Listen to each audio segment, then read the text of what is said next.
Hello and welcome to this week's edition of Newsgram. Today I have a story for you that is guaranteed to warm your heart. And just a warning, it might even make you cry. But to do that, I'm hoping you'll give me a little bit of latitude because I want to offer some perspective.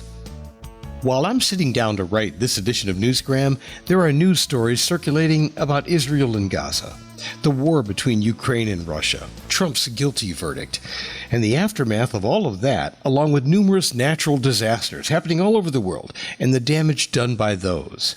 Then, there are our own personal struggles to consider over things like interest rates, gas prices, the economy.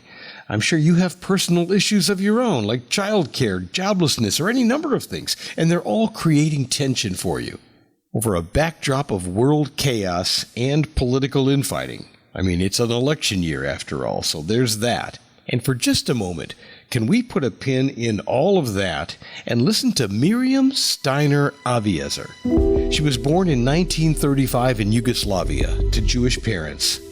In 1941, the Nazis invaded Yugoslavia. They arrested Miriam and her parents and forced them onto trains bound for a concentration camp in Croatia. Now, this is not the story of that horrific time. There's a different book for that. And fortunately, she and her parents survived the Holocaust. This is the story of her experience in the refugee camp. No, it was a nice place. They did all the efforts to make us happy and to provide us a good and nice place to live in. But maybe they didn't understand our feelings and our mental situation. I just want to be alone all the time. In case you aren't familiar, I'll give you a Wikipedia definition of a displaced persons camp, they call it. It was a temporary facility where unaccompanied children of all ages were gathered together and looked after until a more permanent situation could be found for them. Ideally, they would be reunited with their parents. Well, Miriam was one of those children, a scared little girl who just wanted to be left alone. I was just a person that liked to be alone. I was just happy if they didn't join me in their singing and dancing. There was no one single thing that could move me. Yeah, most people are pretty well-meaning. I mean, they try to encourage you to join in on activities and games, sing songs, things like that to take your mind off your troubles. But we all process grief differently. Some kids just want to be left alone, and it can be very hard to reach them. Now, we can argue all day long about Congress spending our money, but today, I just thought it would be nice to transport you back to a different time and reflect on an aid package sent out by the people of America to children living in this refugee camp in the aftermath of World War II. I really admire people of America. I think that these are people, these Americans are so concerned about what is happening around them, and they are always ready to help, and they are always ready to share what they have with others. Let's take a listen to an excerpt from the book Dear Mary. It was written and now being read by Miriam. It's about her experience and the thing that changed her life for the better. Then one day, I found a big package on my bed. I was not sure it belongs to me, so I did not try to touch it. But they took all the things that were in the package and put it on my bed. When I was sure I was alone, I looked again at these things. There was candy, chocolate, toys, and a doll. I spent all that night only watching, touching, and smelling them until I finally decided to use them. I liked the doll the most. She was not new, but that's why I like her. Whoever sent it must have done it with a heavy heart, for she was giving away something very dear to her, something that was almost a part of her, and all that in order to please someone she did not know. The doll had blonde hair, she could turn her head, close her eyes and say, Mama. She had a nice red dress with white dots. She only had one white shoe, for the other one was missing.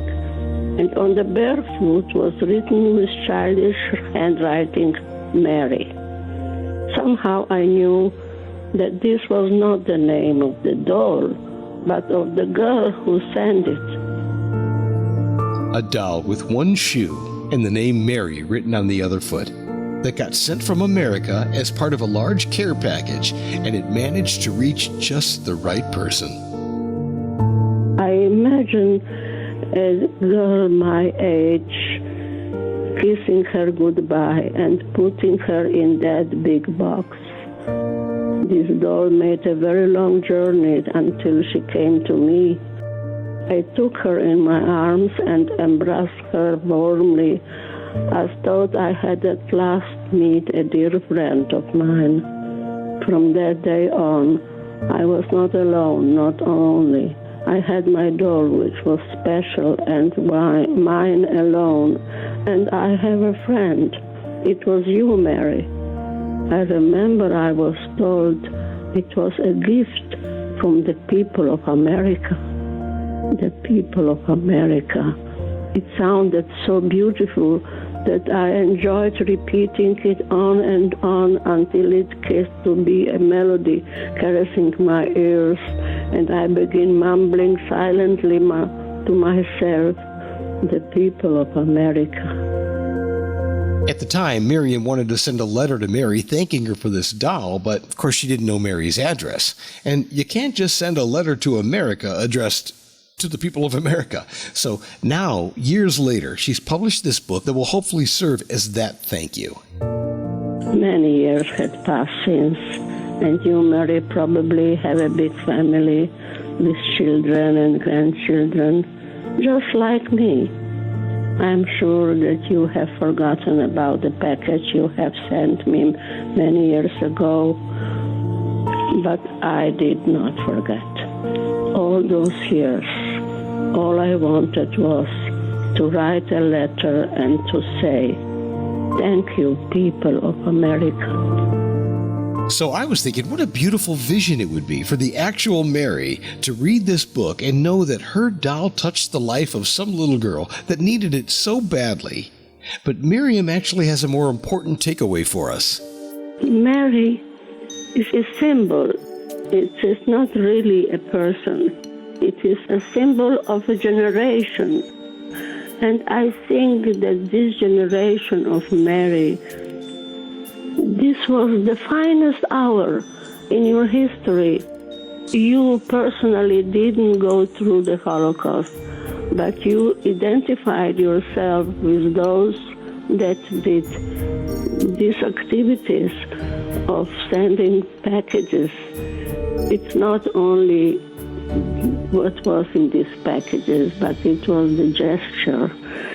It exudes the message of human love and kindness, compassion, and the power of goodness. A kindness done for no other reason than to brighten somebody's day. No politics, no religion, just love.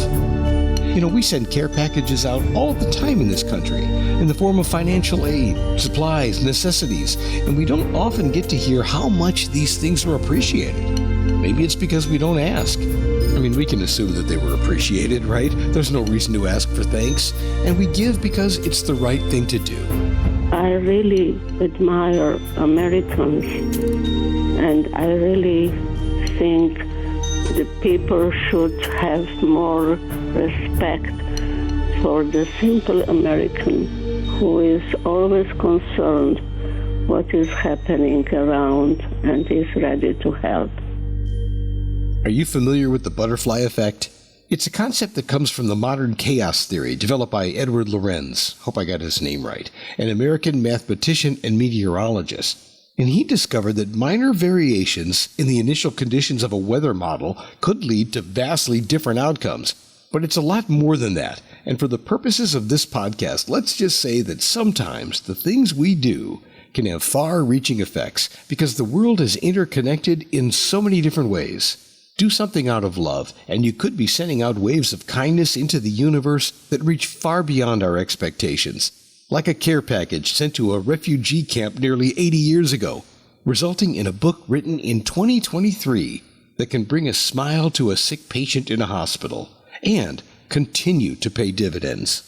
I received once a letter from a woman, a young woman.